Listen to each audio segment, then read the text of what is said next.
जय श्री ओम नमः सिद्धेश्वर। ओम नमः सिद्धेश्वर। ओम नमः सिद्धेश्वर। ओंकार बिंदु संयुक्तम नित्यम ध्यायन्ति योगिनः कामदं मोक्षदं चैव ओंकाराय नमो नमः। मंगलम भगवान मंगलम गौतमोहणी मंगलम कुंद कुंदाय जैन कर्मोस्तु मंगलम।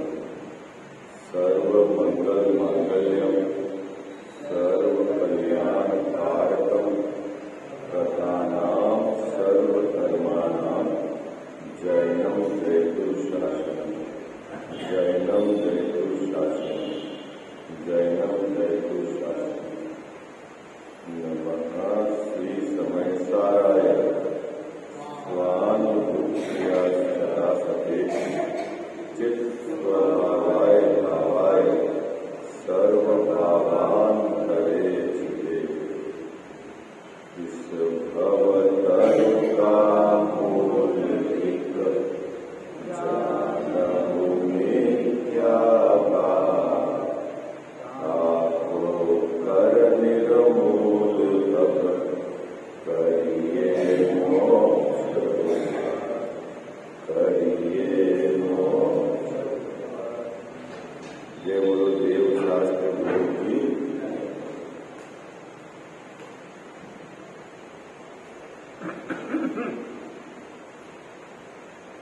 व्यवहारवासी एकादशी के प्रकरण में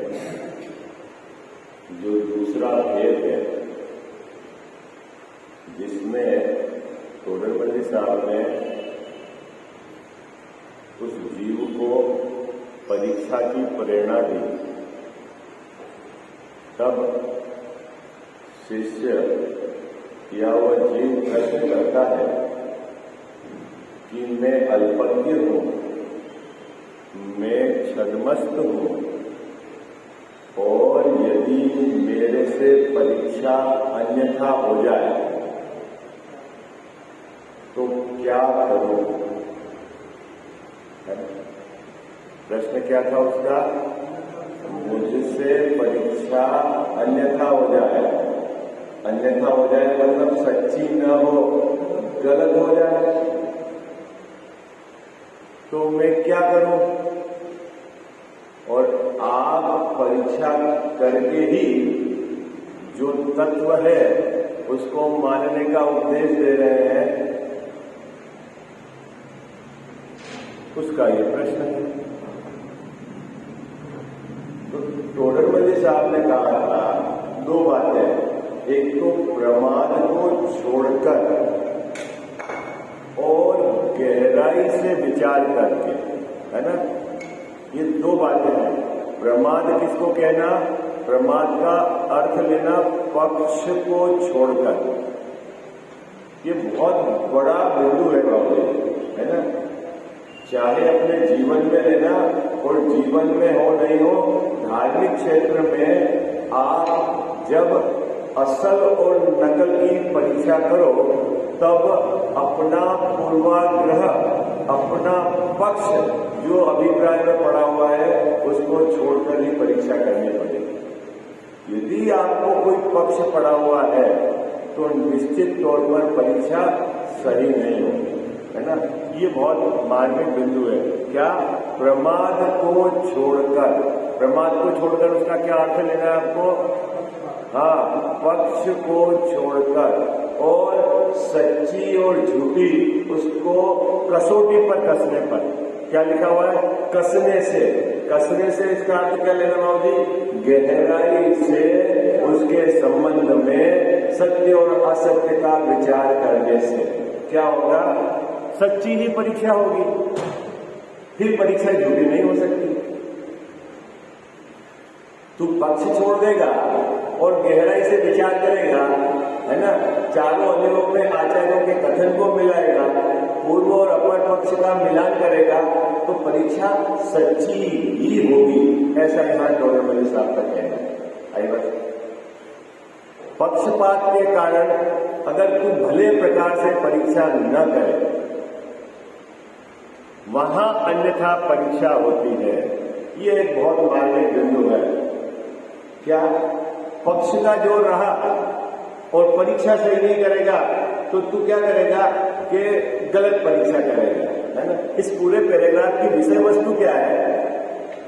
देखो कितना बारीकी से टोडरमल्ली साहब ने इस जीव का मनोविज्ञान पकड़ लिया। हमारे जीवन में भी बाबूजी आप देखना, कभी भी बात की सत्यता और बात की झूठ जब आप उसकी खोज करते हो, और यदि आपका पक्ष पड़ा हुआ है ना, आपको कोई भी एक पक्ष पड़ा हुआ है, तो आपको वो बात सही नहीं लगेगी।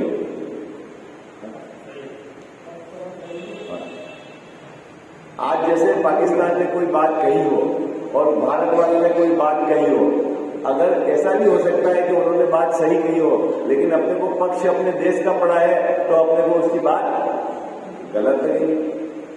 संप्रदाय में भी ऐसा ही है? दो अलग अलग संप्रदाय में हिंदू का पक्ष पड़ा है तो वो बात अच्छी लगेगी, मुस्लिम का पक्ष पड़ा हुआ है तो उनको वो बात अच्छी लगेगी। लेकिन मुद्दा क्या है, सही क्या है, उसकी पहचान कैसे होगी कि पक्ष छोड़ना पड़ेगा। मुद्दा है, सबसे बड़ी बात ये है। और इस बात को टोडरमल्ली साहब ने कहा, पक्ष के साथ परीक्षा सही नहीं हो सकती। फिर शिष्य ने पूछा कि आगम में अनेक प्रकार के कथन परस्पर विरोधी लगते हैं, अब मैं किस किस की परीक्षा करूं? मतलब अब मुझे मुख्य किन बातों की परीक्षा करनी है जिससे मेरा भला या जिसमें मेरा भला गर्भित है, वो प्रश्न शिष्य ने खड़ा किया। भाई साहब है ना, कहाँ कहाँ मिलान करेंगे अपन? दो भिन्न आचार्यों के संबंध में यदि कहीं कर्णान्योग के प्रसंग में कोई बात आई हो है तो आप कहाँ मिलान करेंगे? तो टोडरमल्ली साहब ने कहा, अभी थोड़ी सी बात आपको मिलान करनी है, बस जिसमें तेरा भला है। यद्यपि टोडरमल्ली साहब का इस मोक्ष मार्ग प्रकाशक ग्रंथ में शुरू से दृष्टिकोण उन्होंने ये रखा है कि प्रयोजनभूत तत्व का यथार्थ निर्णय होना चाहिए। बाबू क्या है ना, अपन ने चौथे अधिकार में भी पढ़ा था ना, है ना, यदि ज्ञानी धर्मात्मा रस्सी को सांप जाने तो भी सच्चा है। क्या बाबू गजब की बात है, क्या कह रहे हो आप?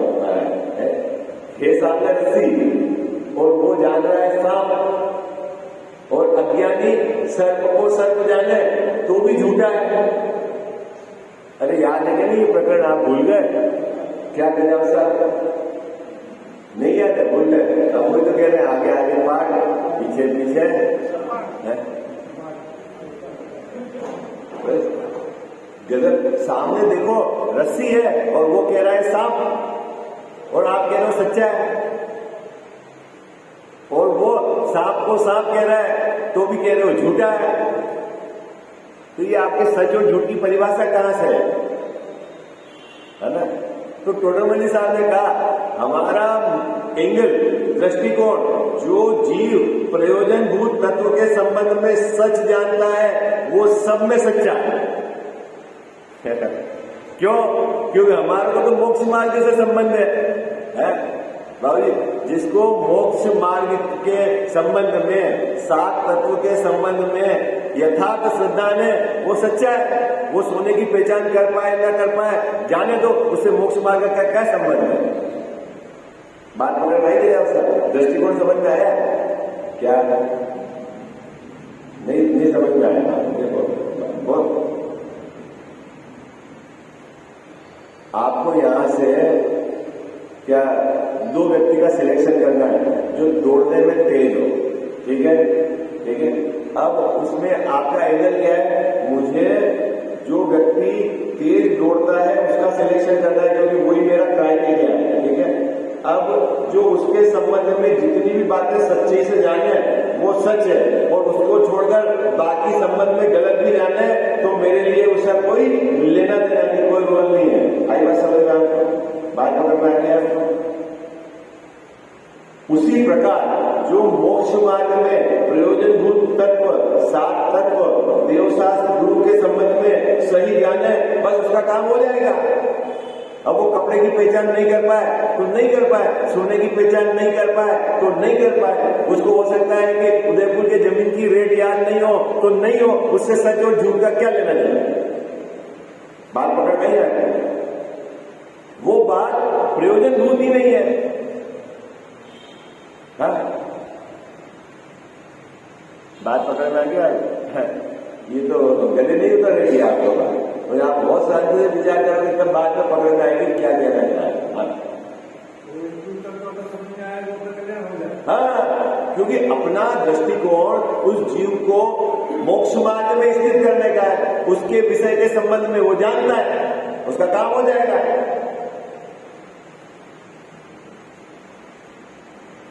अभी अपने यहाँ पे कोई भी बाबू दुकान पे आया नौकर, और आपको अगर वो अकाउंट का काम जानता है, अकाउंट के संबंध में रखना है, तो आपका केंद्र बिंदु क्या रहेगा उसके सिलेक्शन का, ये बताओ क्या रहेगा? अकाउंट है।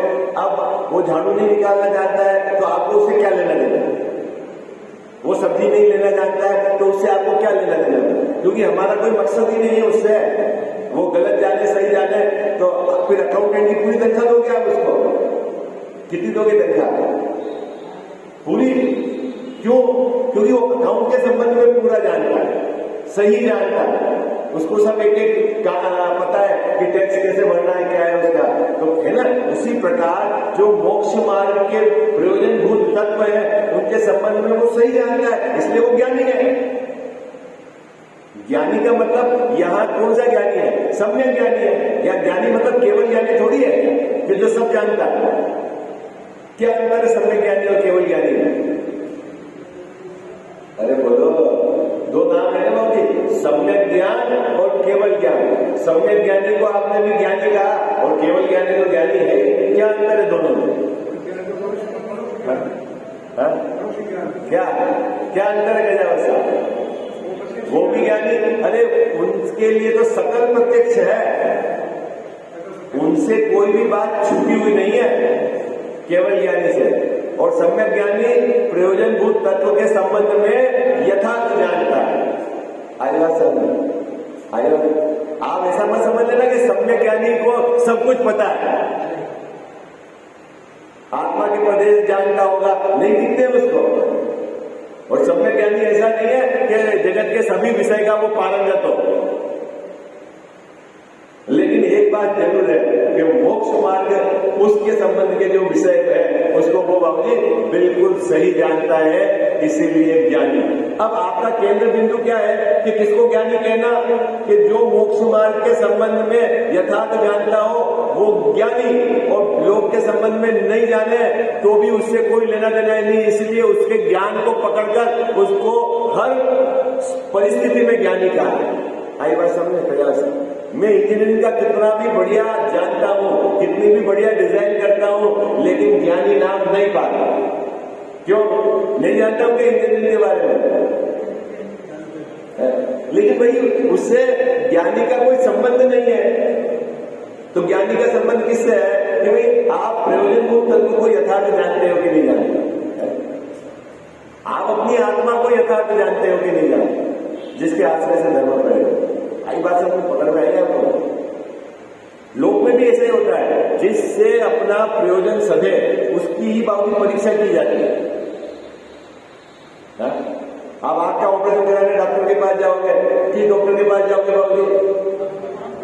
जो हार्ट के बारे में बहुत जानता है उसके बारे में, तो आंख के बारे में जानता है, उसके आधार से उसको बोलता है ये आंख का परफेक्ट डॉक्टर है, मेरा काम यहीं से हो जाएगा। फिर दूसरे बारे में जानता है कि नहीं जानता है, आप कभी दिमाग लगाते हो उसमें? ठीक है, उसी प्रकार मोक्ष मार्ग में कौन ज्ञानी है? जो सात तत्व के संबंध में यथार्थ जानता है, जो देव शास्त्र गुरु के संबंध में यथार्थ जानता है। आई बात सब, ये बात है।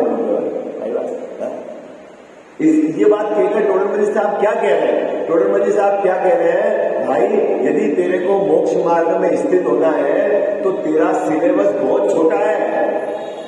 तेरा कोर्स कितना है कजाव साहब? बहुत छोटा है। वो कितना छोटा है वो यहां बता दें। देखो क्या कह रहे हैं, शास्त्रों में परस्पर विरुद्ध कथन तो बहुत है, किन किन की परीक्षा करनी। है ना, ये प्रश्न अपन ने कल पढ़ लिया था। अब यहाँ उत्तर दे रहे हैं, समाधान। किसका उत्तर मिल रहा है भैया, हमारे भैया, किसका उत्तर मिल रहा है? किस चीज की परीक्षा करनी? ठीक है, बहुत सारे कथन है। यदि मैं परीक्षा करने में लग जाऊंगा तो क्या होगा? तो उन्होंने सिलेबस आपका बहुत छोटा कर दिया, बहुत छोटा सिलेबस कर दिया। क्या कर दिया? देखो, मोक्ष मार्ग में देव, गुरु और धन, कहने साहब तक किसकी परीक्षा करनी? सच्चे देव कौन है? ये जरूरी काम है। कहीं भी अगर सच्चे देव नहीं है, कहीं भी आप चले गए, समझ लेना आप पिक्चर से आउट हो गए। गुरु, उसकी परीक्षा करनी है ना। सच्चे गुरु हैं तो ही उनकी समीक्षा करनी, नहीं अगर कहीं भी चले गए गड़बड़ हो जाए। धर्म में भी बाबूजी कितने प्रकार के धर्म आए हैं? 35 करोड़ देवी देवता चल रहे हैं, चल रहे हैं। कितने हैं? 35 है कि 45, मुझे नहीं पता है। 35 करोड़। अब 35 करोड़ में किस किस के पास जाना है? किसके पास जाना है? और 33 करोड़ देवी देवता है तो उनके मार्ग में लगाने वाले कितने गुरु भी होंगे बाबूजी, है? तो किसके पास जाना? किसके पास जाना? प्रश्न ये है कि साहब सच्चे गुरु के पास जाना। तो आपके पास पहचान क्या है सच्चे गुरु की? है क्या पहचान है बाबूजी? बोले हमारे गुरु तो क्या होते हैं? निर्ग्रंथ होते हैं। चलिए बाहर से पहचान बता दी कि परिग्रह रहित होते हैं और 28 मूल गुण के धारी होते हैं, वो आपको पकड़ में आ जाएंगे। और अंतरंग में 3 चौकड़ी कसाई का अभाव होता है, वो ही सच्चे गुरु है, उसके अलावा कोई गुरु नहीं है। क्या साहब, क्या गांधी साहब में गुरु है कि नहीं है? नहीं है। बोले ये देवशास्त्र गुरु वाले गुरु नहीं है। अब शिक्षा गुरु है तो जगत में तो जो शिक्षा देता है उनको भी गुरु जी कहते हैं। जिन्होंने हमको पढ़ाया पहली से 12वीं तक उनको भी गुरु जी कहते हैं। आई बात समझ? क्या गुरु कौन है? परिग्रह रहित 28 मूल गुण के धारण करने वाले और अंतरंग में 3 चौकड़ी कसाय का अभाव है। ये पैरामीटर लगा लेना सबसे। इसके जहां ये पैरामीटर पूरे चेक हो रहे हैं वो गुरु, और जहां ये पैरामीटर नहीं मिल रहे हैं वो गुरु नहीं। खत्म, इतनी सी बात है।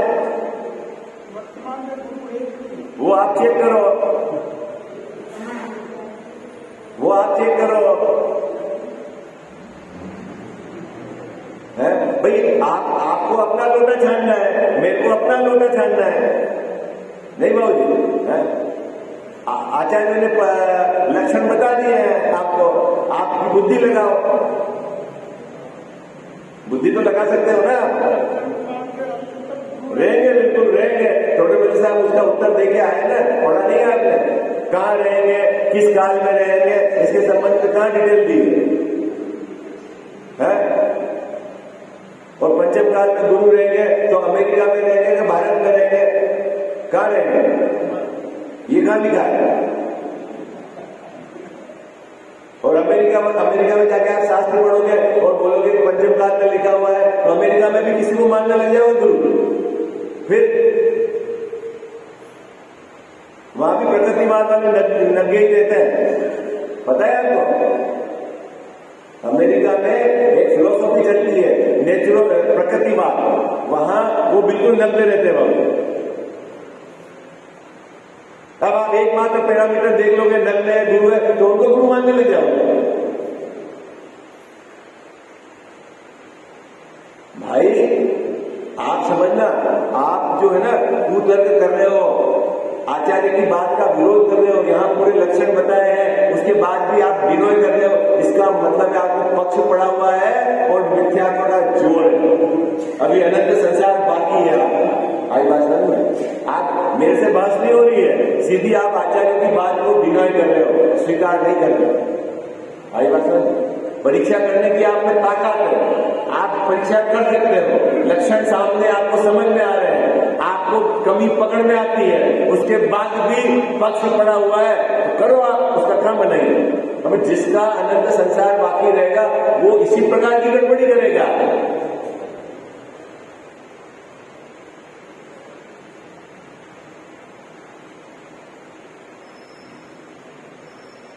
क्रमबद्ध पर्याय किसको समझ में आएगी? दादा ने 3 दिन पहले बहुत सुंदर बात कही। किसको समझ में आएगी? जिसका समय बहुत अल्प है इस संसार में, उसके समझ में आएगी, और बाकी तो कुतर्क करता रहेगा। करो है?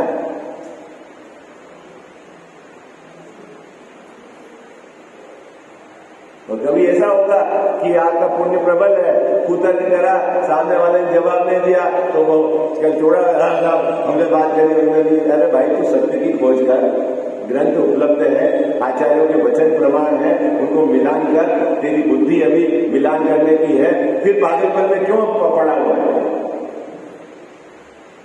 क्या कितना छोटा कोर्स है अपना? परीक्षा करने का कितना छोटा कोर्स है? देखो, सिर्फ आपको 5 बातें ध्यान रखनी है। देव, शास्त्र, गुरु, इसके संबंध में आपको परीक्षा करनी है। आगम से क्या लक्षण बताए उसके आधार से, उसके बाद 7 तत्व के संबंध में यथार्थ आपको समझना है, और किन भावों से बंद होगा और किन भावों से मोक्ष होगा, बस काम हो जाएगा। क्या किसके भाव बाबूजी? अपने किन भावों से बंद हो रहा है और किन भावों से मोक्ष हो रहा है, आपको इसकी यथार्थ परीक्षा करनी है। जो पूजा का भाव है, दया का भाव है, दान का भाव है, ये बंद भाव है कि मोक्ष का भाव है? ये बताओ। मतलब क्या भाव है? बंद का भाव है। एक खोज करो, आगम से खोज करो।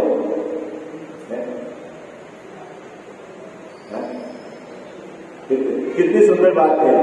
कहां ढूंढू बाबूजी में बंद भाव है कि खोज भाव? ये आचार्य ने, और परस्पर बहुत सारे ग्रंथ है, सब में मिलान करो आप।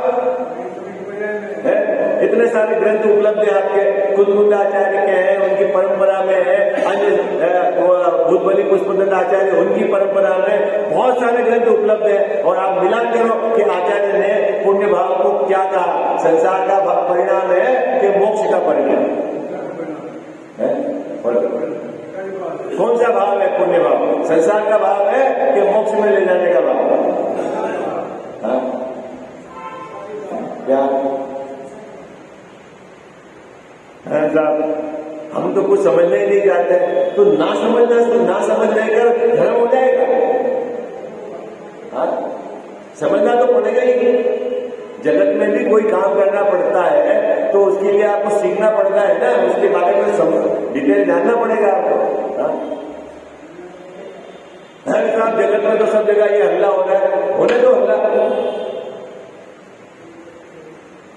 आपको सही बात खरीद गई बाबूजी। अभी देखो, पूरे इंडिया में अभी ये चल रहा है, सब जगह मिलावट का माल है, सब जगह मिलावट है। दूध है तो मिलावट है, वो है तो मिलावट है, वो मिलावट है। अब आपको अपने लिए दूध खरीदना है तो क्या करना हो? भाई आपको भाई अब पूरे जगत को बदलने से तो क्या काम होने वाला है? सरकार को गाली देने से तो क्या काम होने वाला है? क्या करना पड़ेगा पंजाब साहब? भाई आप अपनी बुद्धि लगाकर अपने लिए जो आप ला रहे हो उसके संबंध में आप विचार कर लो। हाँ? ठीक उसी प्रकार मोक्ष मार्ग में जगत में इतना हल्ला हो रहा है, आपको तो आचार्य भगवंतों की बात उसकी परीक्षा करके स्वीकार करना है। इतनी सरल बात है।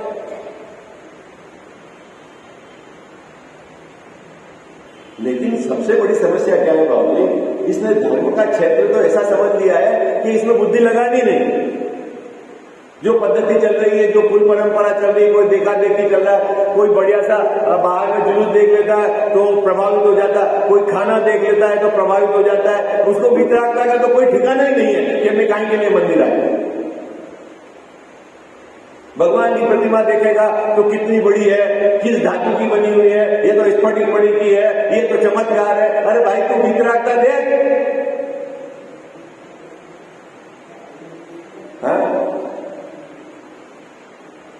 तेरा केंद्र बिंदु क्या है ये बता।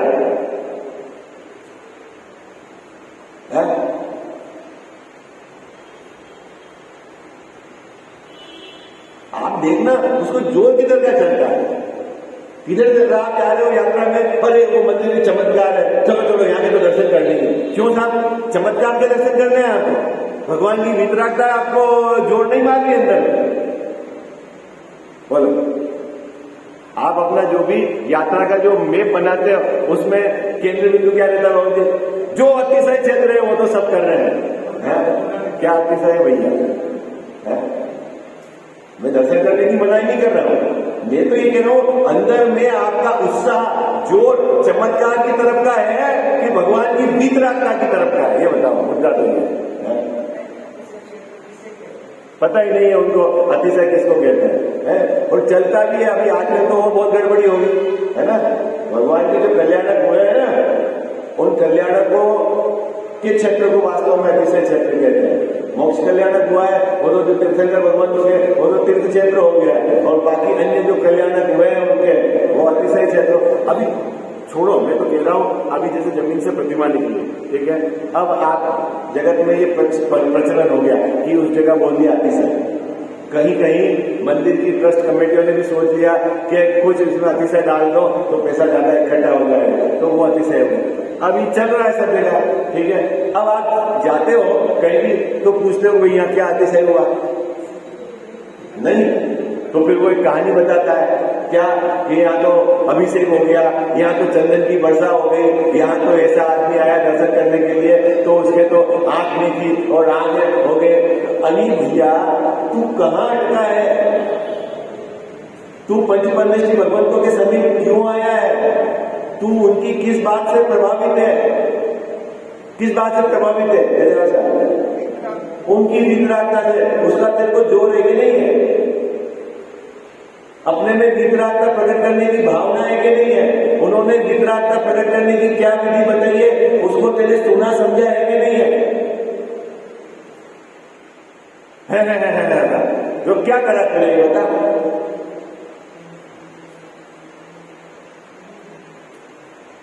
सब अपने अपने अंदर एमआरआई करना अपने, और लोगों की नहीं करना। अपने को कहीं का जोर चल रहा है, आगे बात समझ में। भगवान को पसीना आ गया, चमत्कार है बाबू। एक जगह किस जगह गए मैं तो भूल गया, किस जगह मंदिर भगवान को पसीना आ गया, और पसीना आ गया दोष है कि चमत्कार? क्या कह रहा उसका 18,200 में पसीना आना दोष है कि नहीं बता?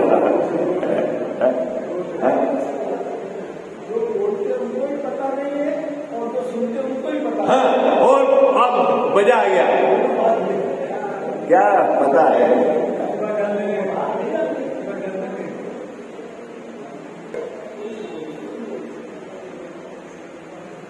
वो अभी चल नहीं रहा है, बहुत बना रहे देवगति के जीव क्या है, चल रहा है और चलने दो। उनको पता ही नहीं वहां कैसे जन्म होता है, वहां क्या होता है, कोई कहानी लेना चाहिए। किसको पढ़ना भाव निगरानी मुद्दे तो ये, किसको समझना? कुछ तो क्या है, एक संगठन बना हुआ है अपना, तो अपने को संगठन के हिसाब से जाने। कुछ लोग देखा देखी और बाकी चमत्कार से प्रभावित, और बाकी तो संसार के दुखिया हैं, भीड़ पड़ी हुई है वहां पर है। भाई आपके आंख में कोई प्रॉब्लम है मान लो, ठीक है, अब आपको मैं मिलूं, मैं कहूंगा बाबूजी कि देखो ये असाता का उदय है, ऐसा ही होगा। जब साता का उदय असाता का उदय समाप्त हो जाएगा तो ठीक, और है आप तो संभाव रखो। और एक भाई अगला आया, देखो भाई ये तो बीमारी है, एक आपको मैं मंत्र देता हूँ, आप पाठ करो, हो जाए तो ठीक, नहीं हो जाए तो ठीक। आपको क्या जाता है, सुबह सिर्फ 4 श्लोक ही तो बोलना है, क्या करोगे बाबूजी? ईमानदारी से बताने क्या करें?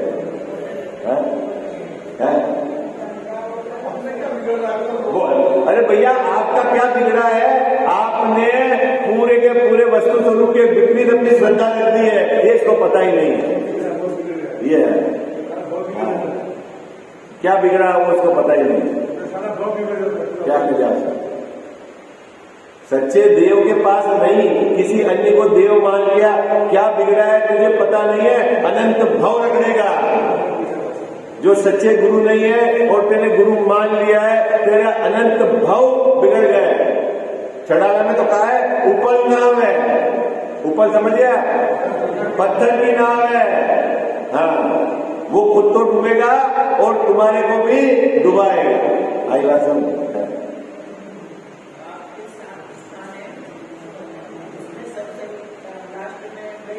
गए तो क्या पाप के 7 स्थान है, बता रहे आंटी जी 7 स्थान है। सबसे बड़ा और खतरनाक पाप ग्रहित मिथ्यात्व है, देव शास्त्र गुरु के संबंध में विपरीतता रखना।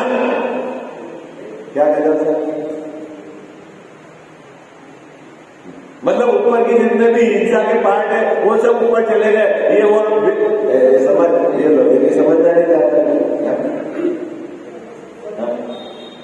देखो क्या कहा टोडरमल साहब ने, बहुत सुंदर बात है ना, विचार करना। क्या कहा? मोक्ष मार्ग में देव, गुरु और धर्म, जीव आदि 7 तत्व और बंध और मोक्ष मार्ग प्रयोजन भूत है। ये सब जी भाई साहब कितना छोटा कोर्स है। अब आपको सिर्फ इन बातों की परीक्षा करनी है, इन बातों पर गहराई से विचार करना है। सच्चे देव कौन, सच्चे गुरु कौन, सच्चे शास्त्र कौन, 7 तत्व का यथार्थ स्वरूप क्या है, किन भावों से बंद होगा और किन भावों से मोक्ष होगा। बस कितना छोटा सिलेबस है साहब, कितनी छोटी सिलेबस है, बस इतनी परीक्षा करनी है। हाँ क्या? हाँ एक लाइन का काम है और आप परीक्षा करना चाहो कितना टाइम लगेगा इसको? है आगम आपके पास उपलब्ध है, महादेव का स्वरूप समझ लो, गुरु का स्वरूप समझ लो, धर्म का स्वरूप समझ लो, और आप सामने जब भी देव के पास जाओ देख लो जो आगम में बताए वो लक्षण मिलते हैं कि नहीं। वो मिलते हैं तो सच्चे देव, नहीं मिलते हैं तो नहीं होगी, खत्म है। साहब आगम में गड़बड़ हो गई तो आगम का मिलान कर लो। जहां आचार्यों ने एक जैसी बात कही है वो तो सच्ची है। हाँ, सो इनकी परीक्षा कर लेना। क्या गजब की बात कही बाबू, गजब की बात। किनकी परीक्षा कर लेना बाबू जी? सो इनकी परीक्षा कर लेना। सही है कि गलत है? अभी आप देखना, अभी लोग के अंदर भी, अभी रिसेंट बताता हूं आपको, 10-20 साल में ऐसे आपने अपने उदयपुर में भी ऐसी घटना देखी होगी कि जिनको तो आपने अभी माना था कि ये मुनि है और कालांतर में जाकर क्या क्या उनके घटनाक्रम में पकड़ में आए।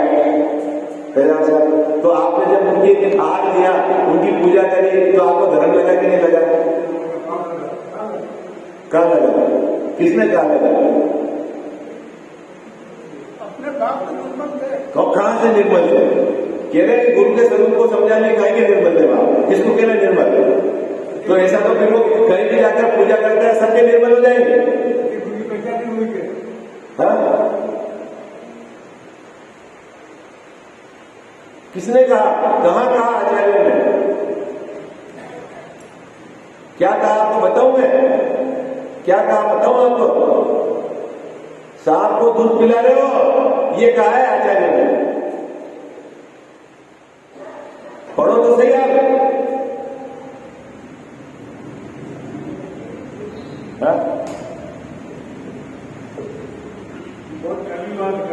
वही तो कह रहा हूं, पढ़े तो सही, विचार तो पढ़े, अपनी मर्जी से कुछ भी ठोकना।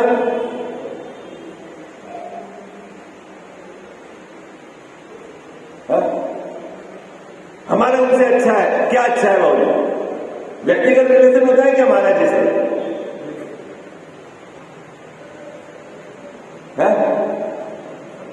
अभी मुझसे मतलब आप सोचो तो सही कि आप कहां हो। कहना नहीं यार, इनकी परीक्षा करना,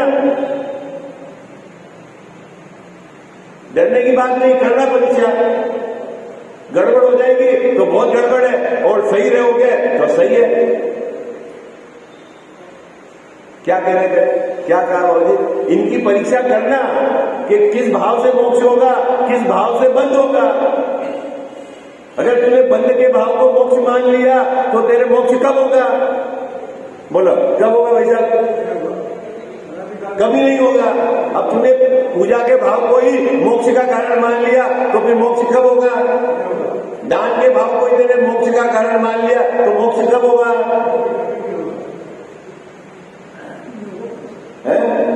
ऐसी घटना है कि हिंदी इतना नहीं पाल पा रहे, ये तो कुछ और पाल रहे हैं।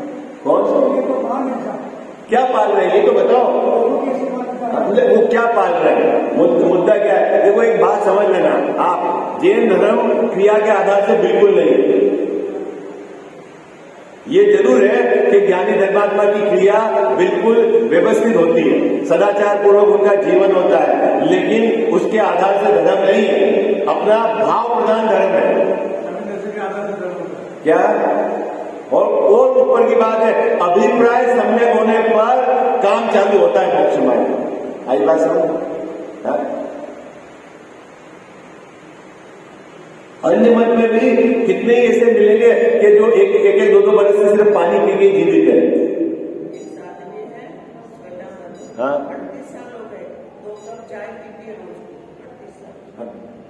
तो क्या उनको धर्मात्मा मान लेंगे? क्या करेगा? आप जाना ऐसे बहुत होंगे भैया। बाहर की क्रिया से धर्म का कोई संबंध नहीं है। क्रिया का जोर जो है ये विपरीतता है। अपना जो धर्म है वो क्या है? भाव प्रधान धर्म है, और अभिप्राय की वासना मिटने से मोक्ष मार्ग चालू होगा। श्रद्धा सम्यक होगी फिर काम सही होगा। आई बात समझ?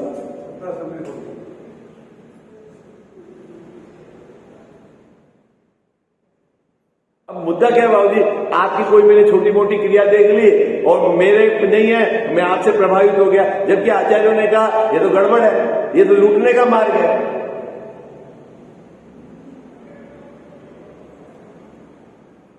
देखो क्या किसकी परीक्षा करनी? देव शास्त्र गुरु, उसकी परीक्षा करनी। कैसे करोगे आप परीक्षा? कैसे करोगे आप परीक्षा? भाई आगम में उनका स्वरूप और लक्षण बताए।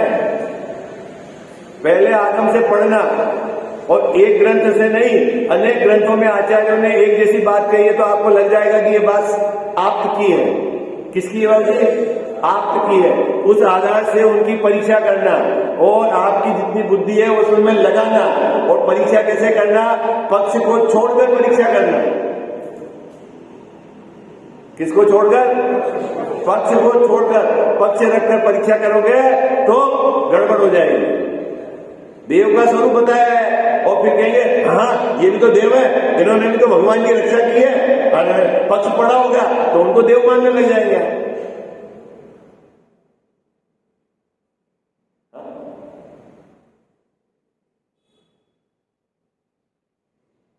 अभी क्या चल रहा है बाबूजी? सभी व्यक्ति अपने पंथ को चलाने का जोर मान रहे हैं, और ऐसी गड़बड़ हो रही है समाज के अंदर कि विपरीत क्रिया के नियम दिला दिए जा रहे हैं। क्या? विपरीत क्रियाओं के नियम दिलाए जाए। जैसे जो स्त्री प्रक्षाल को प्रमोट करता है वो क्या करेगा? नियम लो, आपको प्रक्षाल करना है तो हाँ, जो फूल केसर वाला है नियम लो, आपको तो चढ़ाना ही चढ़ाना है। ठीक है, अब बोला जीव है, ग्रंथ पढ़ता नहीं, विचार करता नहीं, अब हाँ साहब बाहर में प्रभाव, और फिर एक डर है नियम तोड़ दोगे तो गड़बड़ हो जाएगी। है? क्या गड़बड़ हो जाएगी? अरे भैया ये जो विपरीत नियम जितने जल्दी टूटे उतने अच्छे हैं। क्या कहा साहब? गलत नियम लिए हुए हैं तो जितनी जल्दी टूट जाए उतने अच्छे हैं। पहले समझो तो सही क्या है। बहुत जगह बाबूजी अब जाने का रहता है ना तो बात पता चलती, पहले तो यहाँ कुछ नहीं था, फिर ये चालू करा दिया गया। चालू, अब नियम दिला दिए हैं तो चलो। प्रचार के विषय में बाहुबली में जो अभिषेक हुआ ना, ये पार्टी जी किशन वाले उन्होंने बोली ली थी और उन्होंने बिल्कुल बात खुलेआम घोषणा की कि हमारे परिवार में स्त्री पक्षपात नहीं होता है, हम स्त्री पक्षपात नहीं करेंगे। फिर उन्होंने पहले कभी अपने बात थोड़े समय बाद में वापस स्त्री पक्षपात कर लिया, उनके कर्तव्य बोली थी। हाँ हाँ, उन्होंने अपने घोषणा करके स्त्री पक्षपात अब देखो बाबू ये बात समझो, आपकी विचारधारा ये पता है कि वो गलत है, ठीक है। अब जहाँ हो रहा है वहां आपको प्रमोट और वहां आपको दान देने का क्या उचित है? आपको सिर्फ प्रसिद्धि चाहिए अपने को, पूरे लोक संबंधी बात। भाई आपको पता है कि यहाँ अपनी मान्यता के विपरीत है, फिर आपको जबरदस्ती घुसड़ क्यों करना है? और उसके बाद भी वहां देकर और बाद में तो वही आपने नहीं किया तो फिर ठीक है, तो उनको करने दो उनकी मान्यता से, आप अलग अलग कर जाओ। लेकिन चूंकि प्रसिद्धि है ना, पूरे देश लेवल का कार्यक्रम है, टीवी पे चलेगा, प्रधानमंत्री आएंगे, काम हो जाए, तो वो कहाँ है? और उसमें बोले दान, दान किसको कहते हैं? किसको दान देना?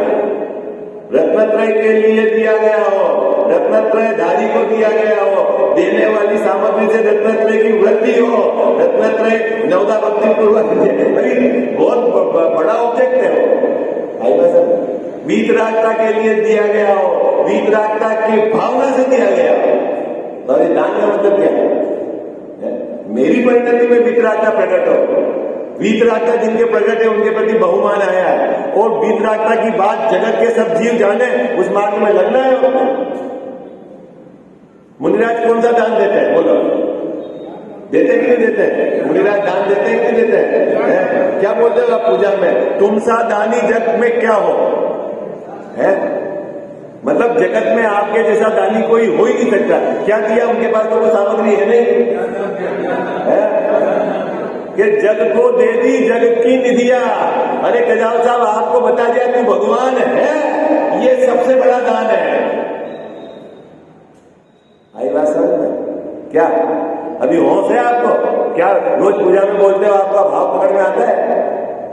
तू परम पवित्र तत्व है ये बता दिया, तेरे में अशुद्धि ने प्रवेश किया ही नहीं ये बता दिया, तू उसका आश्रय ले तो तेरी परिणति में अनंत आनंद प्रचुर स्वसंबंधन हो गया ये बता दिया। ये तुम सा दानी क्या हो? आई बात समझ में? किसको कहना दानी है? भाई एक मंदिर बना दिया, 2 मंदिर बना दिया, 2-5 करोड़ दे दिया, उसमें क्या दम है? चलो आप भाव तो पकड़ो, बोलते तो हो पूजा की पंक्ति, लेकिन आपको भाव पकड़ना आता है कि नहीं आता? बोलो कितने समय से कर रहे हो ये पूजा? कितने समय से कर रहे हो? बोलो विवेक जी की पूजा कितने समय से कर रहे हो आप?